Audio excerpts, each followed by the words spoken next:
देखो ये वीडियो होने वाला है रिगार्डिंग फिज़िकल और मेडिकल टेस्ट को लेकर के। सीजीएल की जितनी भी पोस्ट हैं उसमें कुछ पोस्ट में फ़िज़िकल और मेडिकल दोनों की रिक्वायरमेंट होती है, तो आपको ये पता होना चाहिए पहले से ही कि किस पोस्ट में क्या आपकी रिक्वायरमेंट है फिज़िकली और मेडिकली दोनों के लिए।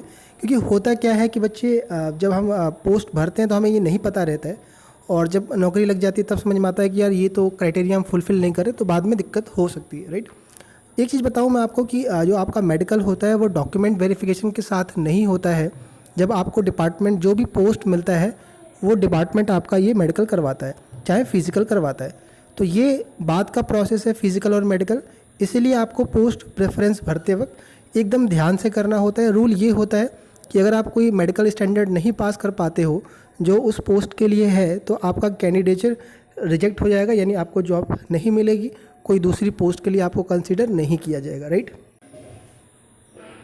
तो इस वीडियो को एकदम ध्यान से देखना शुरू से लेके आखिरी तक। कोई डाउट रह जाता है तो प्लीज़ आप ज़रूर कमेंट में लिखिएगा, मैं ज़रूर रिप्लाई दूंगा उसका, राइट। तो देखो सबसे पहले हम बात करेंगे जो फिज़िकल रिक्वायरमेंट होती है वो है कलर ब्लाइंडनेस की, राइट। तो देखिए बच्चे, कलर ब्लाइंडनेस क्या है? कुछ पोस्टें हैं एसएससी की जिसमें कलर ब्लाइंडनेस अलाउ नहीं है आपका, और कलर ब्लाइंडनेस का बच्चे बहुत सारे लोगों को नहीं पता रहता कि आप कलर ब्लाइंड हैं कि नहीं है, क्योंकि कहीं ज़रूरत ही नहीं पड़ा अभी तक। और बाद में क्या होता है कि हम पोस्ट, देखो बहुत सारे लोगों को ये समझ नहीं पता रहती चीज़ें, और पोस्ट प्रेफरेंस में पोस्ट भी भर देते हैं, बाद में मालूम चलता है कि यार ये तो बड़ा दिक्कत हो गई बाद में, राइट। तो इसलिए आपको सब कुछ अभी से ध्यान में रखना है कि कुछ टाइम के बाद आपका पोस्ट प्रेफरेंस भरा जाएगा। और मान लीजिए आप किसी पोस्ट को सोच रहे हो और उस पोस्ट में मेडिकल आपका ये आप जो रिक्वायरमेंट है वो है ही नहीं आपका, बाद में आपको अफसोस फील होगा, राइट। चलिए, तो अब देखो मैं बताऊं कलर ब्लाइंडनेस को लेकर के किस किस पोस्ट में है किस में नहीं है। ध्यान से सुनिएगा आप एक एक बात करके। देखो कलर ब्लाइंडनेस बाई बर्थ होता है, जन्म से होता है। कई सारे लोग मुझसे पूछते हैं, जैसे मैं पेड सर्विस जब मैं 18 का किया था 2-3 लोगों की कॉल आए थे ऐसे कि सर मान लीजिए कि अभी तो मेरा कलर ब्लाइंडनेस नहीं है और बाद में कल को मेरे को वो मिल गया, कोई डिपार्टमेंट मिल गया और उसमें कलर ब्लाइंडनेस अलाउ नहीं है, तो कहीं बाद में तो मुझे ऐसा नहीं हो जाएगा। तो कलर ब्लाइंडनेस बाई बर्थ होता है। अगर आपको अभी ये बीमारी नहीं है तो बाद में, मतलब ये बीमारी की एक दिक्कत नहीं है तो आपको आगे जा कर के भी दिक्कत नहीं आएगी, इसको टेंशन से हटा दीजिएगा, राइट। कुछ लोग इसको कलर ब्लाइंडनेस को लेके कुछ हमें कमेंट करेंगे कि सर हमने कोई इससे रिलेटेड कोई ऑपरेशन करा रखा है, हो सकता है कोई टेक्निक आ गई है, बहुत सारी चीज़ें हो गई हैं आजकल मार्केट में, तो कोई करा, उसके लिए मैं कमेंट नहीं कर सकता सर्जरी को लेकर के। लेकिन कलर ब्लाइंडनेस किस में नहीं है उससे करने से पहले मैं आपको ये कुछ दिखा रहा हूँ कलर ब्लाइंडनेस टेस्ट का, क्योंकि पता नहीं है कि आप कलर ब्लाइंड हो कि नहीं हो, और बहुत सारे लोग घबरा जाते हैं कि कौन डॉक्टर के पास जाएगा ये वो। तो बड़ा सिंपल सा टेस्ट होता है, आप यूट्यूब पर भी कोई वीडियो देख लीजिएगा 5 मिनट का, और सिंपल सा ये नंबर्स जो लिखे हुए हैं, देखो गोले बने हुए हैं, इन बॉक्स के अंदर सर्कल के अंदर कुछ नंबर्स लिखे हुए हैं, जैसे पहले में 12 है, दूसरे में 8 है, तीसरे में 6 है, 29, 57। तो ये नंबर अगर आप पढ़ पा रहे हो ये सर्कल के अंदर जो लिखे हुए, देन आपका बिल्कुल फिट है मेडिकल, वो कलर ब्लाइंडनेस का कोई इशू नहीं है। अगर आप इसको देखने में दिक्कत आ रही है तो घबराइए मत बिल्कुल भी, आप और भी 2-3 वीडियो देख लीजिए, फिर भी कोई इशू है तो किसी डॉक्टर से मिलके आप एक बार इसको कंफर्म कर लीजिएगा, राइट। अगर वाकई ये समस्या है कलर ब्लाइंडनेस का आपका, या आपको पहली बार मालूम चले तो घबराइए मत। बहुत सारी पोस्टें हैं जिनमें कलर ब्लाइंडनेस अलाउ है, बहुत सारे में कलर ब्लाइंड अलाउ नहीं है, तो आप टेंशन ना लो, आप जिनमें कलर ब्लाइंड अलाउ है आप वो भर देना। तो किस में है किस में नहीं है, तो इसके लिए आपको डाउनलोड करना पड़ेगा एसएससी का वैकेंसी चार्ट। वैकेंसी चार्ट अलग है, नोटिफिकेशन अलग है, ये 2 चीज़ें ध्यान में रखिएगा। जब आप सर्च करोगे गूगल पे कि सीजीएल 19 वैकेंसी, तो आपको ये खुल के आएगा। इसमें सबसे लास्ट कॉलम देख लीजिएगा, उसमें ऊपर लिखा हुआ है टॉप पर कि सुइटेबल फॉर कलर ब्लाइंडनेस और नॉट। तो देखो जहाँ जहाँ सुइटेबल लिखा हुआ है इसका मतलब आप ये पोस्ट भर सकते हो, जहाँ जहाँ नो लिखा हुआ है वो आप नहीं भर सकते हो, राइट। ठीक है, तो ये ध्यान में रखने की बात है। जैसे कुछ एएसओ में नो लिखा हुआ है तो आप उसके लिए एलिजिबल नहीं है, कुछ में लिखा है तो येस हो, राइट। तो ये देख लीजिएगा पूरा आराम से, आप बैठ करके डाउनलोड करके, ये बहुत ज़रूरी है क्योंकि बहुत सारे लोग इसको लेकर के कंफ्यूज रहते हैं, नहीं पता रहता है, बाद में आपको इशू बन जाएगा, राइट। और इस चीज़ों को अपने दोस्त तक भी या कोई आपके साथ में दिया हो उसको ज़रूर बताएं। बहुत सारे लोगों को ये सब चीज़ें नहीं पता रहती, प्लीज़ मैं आपको बार बार बोल रहा हूँ, क्योंकि मैं जब बहुत ज़्यादा लोगों से बात कर चुका हूँ तब मैं समझ पाया हूँ कि बहुत बेसिक चीज़ें लोगों को नहीं पता रहती है। नंबर भले अच्छे आ जाते हैं, और ये कोई ज़रूरी नहीं है कि आपको सारी डिटेल पता ही रहे। आप एग्ज़ाम्स देते हो, हमें ये सब चीज़ें नहीं बताई जाती है, 75 चीज़ें हैं इसमें, राइट। तो देख लेना आप उसको। अच्छा, कंटेंट पसंद आ रहा है बच्चे तो प्लीज़ यार, सब्सक्राइबर को लेके मैं हमेशा बोलते आ रहा हूँ और स्टार्टिंग में ही बोलना पड़ रहा है कि प्लीज़ कंटेंट वाकई पसंद आता है आपको, आप सब्सक्राइब करिए चैनल को, सब्सक्राइबर की ज़रूरत है, आपके सपोर्ट की ज़रूरत है। देखिए अगला हम बात कर रहे हैं, पहले आपको कलर ब्लाइंडनेस का क्लियर हो गया कि किस में चाहिए किस में नहीं चाहिए और कैसे वो पता करते हैं, राइट। अब फिज़िकल रिक्वायरमेंट, देखिए कुछ पोस्टें हैं एसएससी की जिसमें फ़िज़िकल रिक्वायरमेंट की ज़रूरत होती है। अच्छा, फिज़िकल टेस्ट होता कब है? तो आपको ना तो अभी टाइपिंग के टाइम पर होगा, ना ही डॉक्यूमेंट वेरिफिकेशन के टाइम पर होगा। ये कब होगा? जब आपको पोस्ट मिल जाएगा, एक साइज़ मिल गया आपको, या फिर आपको कोई और दूसरी पोस्ट मिल गई, राइट, जिसमें ये चाहिए, तो वहाँ पर आपको जब जोन एलोकेशन होता है तो जोन एलोकेशन के बाद आपको ये मिलता है, राइट। ये आपका करवाया जाता है फिज़िकल का। और ये अच्छा, दूसरी बात मैं बताऊँ कि अगर आपका ये फिज़िकल फेल हो जाते हो आप, तो रूल ये है कि जिस कैंडिडेट का ये फेल होता है आपका फिज़िकल और मेडिकल वाला, तो उसकी जो फाइल होती है, जो आपकी डोजियर होती है, वो दोबारा से एसएससी को वापस भेज देती है और आपका कैंडिडेचर रिजेक्ट हो जाएगा। आप किसी दूसरे पोस्ट के लिए कंसीडर नहीं किए जाओगे, इसको दिमाग में रखना। तो अब देखो किस में फ़िज़िकल चाहिए आपका। देखो सबसे पहले आपको देखना है फिज़िकल रिक्वायरमेंट, सेंट्रल एक्साइड यानी GST inspector, examiner, preventive officer PO and inspector and sub inspector CBN, central bureau of narcotics. तो इसके लिए देखो दो चीज़ की ज़रूरत पड़ती है। सबसे पहला ज़रूरत होता है आपको फिज़िकल स्टैंडर्ड, मतलब आपकी बॉडी का क्या होना चाहिए। तो आपकी जो हाइट होनी चाहिए 157.5 सेंटीमीटर, उसको नपवा लेना अपना।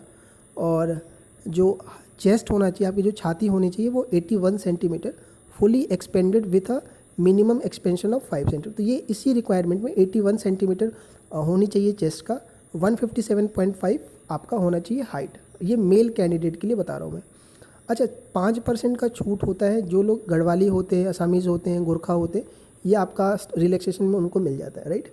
तो ये है उसका। उसके बाद ये दूसरा होता है आपका फिज़िकल टेस्ट, वो होता है वॉकिंग। आपको चलना होता है 1600 मीटर 15 मिनट के अंदर। ये बच्चे टेस्ट होता है आपका एक्सरसाइज में, इन सब में होता है। और साइकिलिंग करवाई जाती है, साइकिल चलाना होता है आपको आधे घंटे तक 8 किलो, मतलब आधे घंटे में 8 किलोमीटर।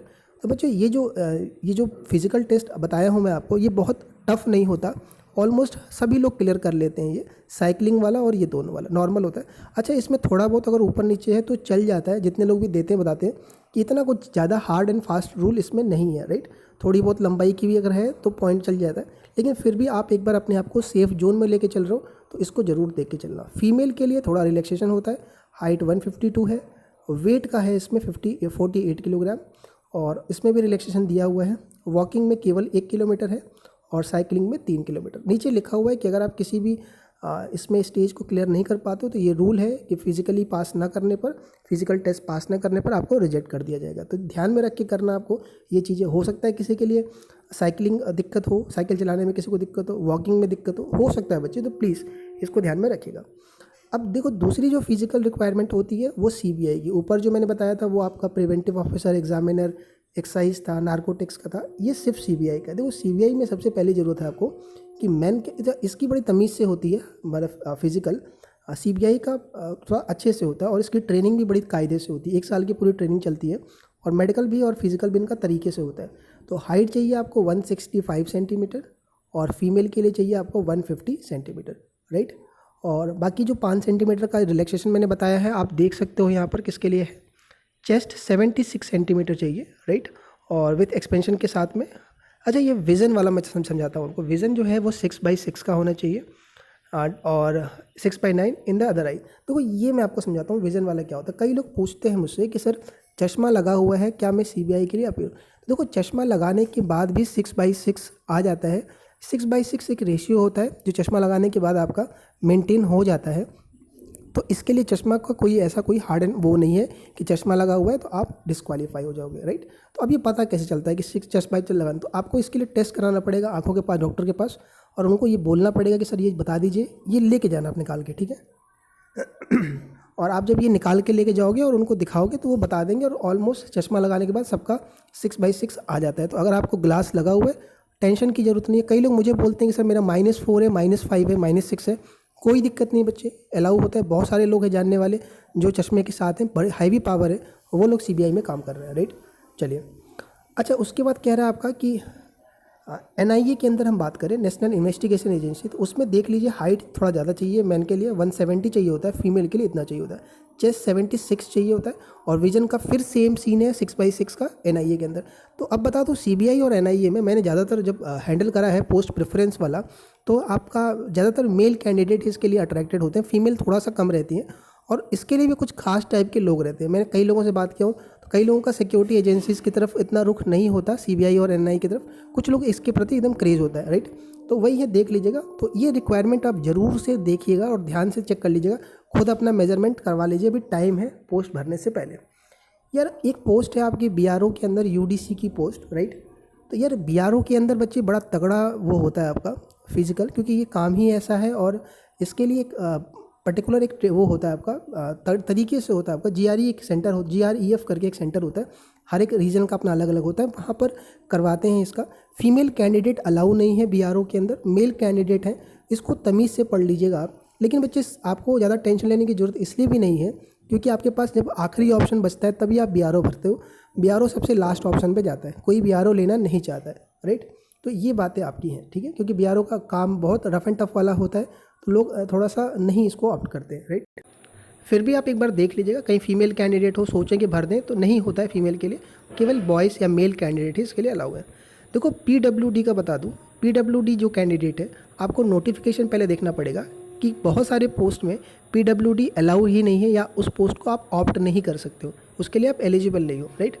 और आपकी जो डिसेबिलिटी है, जैसे PWD है तो आप हो सकता है पार्शियली, मतलब सबका अलग अलग वो डिसेबिलिटी होती है, तो आपको उसी हिसाब से आपका पोस्ट रखना पड़ेगा। कुछ में कुछ डिसेबिलिटी नहीं ली जाती है, राइट, ठीक है। तो मान लीजिए आपका कोई पर्टिकुलर XYZ कोई भी एक डिसेबिलिटी है, आपने कोई पोस्ट रख दिया और वो पोस्ट आपका उसमें नहीं ले रहा है, वैसे तो कंप्यूटराइज होता है, इशू नहीं रहता है आपका, लेकिन फिर भी आपको सोच के रखना है कि आपकी वो डिसेबिलिटी उसमें एलिजिबल है कि नहीं है, राइट। तो देखो इसमें कैसे करना है आपको, इसके लिए आपको नोटिफिकेशन डाउनलोड करना पड़ेगा उस पहले वाले के लिए कि किसके लिए आप एलिजिबल हो कलर ब्लाइंडनेस के लिए, उसके लिए आपको वैकेंसी चार्ट देखना पड़ेगा, इसके लिए देखना पड़ेगा नोटिफिकेशन। तो यहाँ लिखा हुआ है देखो, नेचर ऑफ डिसेबिलिटी कि किस तरह से OA, OL, BL, OAL, LV, HH, तो इसका मतलब है कि इस टाइप के लोग जो ये डिसेबिलिटी है वो लोग एलिजिबल हैं इसके लिए, बाकी अदर वाले नहीं हैं, राइट। अब इसका मतलब क्या होता है OA और इसका, अच्छा उसके साथ बता दूं मैं आपको, देखो यहाँ लिखा है ये वाला, ये लिखा हुआ है, तो इसका मतलब है कि ये बंदे इस पोस्ट के लिए एलिजिबल नहीं। जैसे देखो यहाँ लिखा हुआ है ASO IB के अंदर, तो ASO IB के अंदर, तो ASO CSS सॉरी ये IB के लिए आप एलिजिबल नहीं हो, PWD वाले, राइट। और यहाँ देख रहे हो कि आप SI की पोस्ट है, और क्या नाम है, inspector of post, department of post, इनके लिए भी आप एलिजिबल नहीं हो, राइट। तो ये ध्यान में रखने की ज़रूरत है, लेकिन कोई बात नहीं, ऐसे बहुत सारी पोस्ट हैं जिसके लिए एलिजिबल हो आप, राइट। तो ये ध्यान में रखिएगा। और बाकी यहाँ भी देख रहे हो कि आप AEO के अंदर इन्फोर्समेंट वाले के लिए भी आप नहीं हो एलिजिबल, इंस्पेक्टर CBN के अंदर भी नार्कोटिक्स के लिए भी नहीं है, कोई दिक्कत नहीं है, राइट। तो आपको मैं बता दूं कि यार इनका मतलब जो है OA का, OBL का, जैसे OL का, इनका मतलब आपको नोटिफिकेशन में मिल जाएगा कि OA का मतलब क्या है, OL का क्या मतलब है, इसका आप उसको आराम से पढ़ लीजिएगा, देन उसके बाद ही आप उस पोस्ट को रखिएगा, राइट। कि जैसे आप देखो तो 21 वाले के लिए बी वाले एलिजिबल नहीं है, ठीक है ना। तो इनका मतलब आप देख करके आराम से भरिएगा, कोई घबराने वाली बात नहीं है। कोई इशू है, कोई दिक्कत है पोस्ट प्रेफरेंस में, किसी और तरह का रिक्वायरमेंट में दिक्कत है, आप मुझे तुरंत टेलीग्राम पर या यहाँ पर कमेंट में लिखिए। पेड सर्विस स्टार्ट कर रहा हूँ मैं बहुत जल्दी, जिसमें पोस्ट प्रेफरेंस से रिलेटेड हम बात कर रहे होंगे, जिसको चाहिए होगा आप ज्वाइन कर सकते हो, और जो भी बेस्ट बन पाएगा मैं आपके लिए करूँगा, राइट। तो प्लीज़ इसको ध्यान से एकदम आराम से देख करके नोटिफिकेशन और वैकेंसी चार्ट दोनों देख करके ही पोस्ट भरिएगा, कहीं बाद में पछताना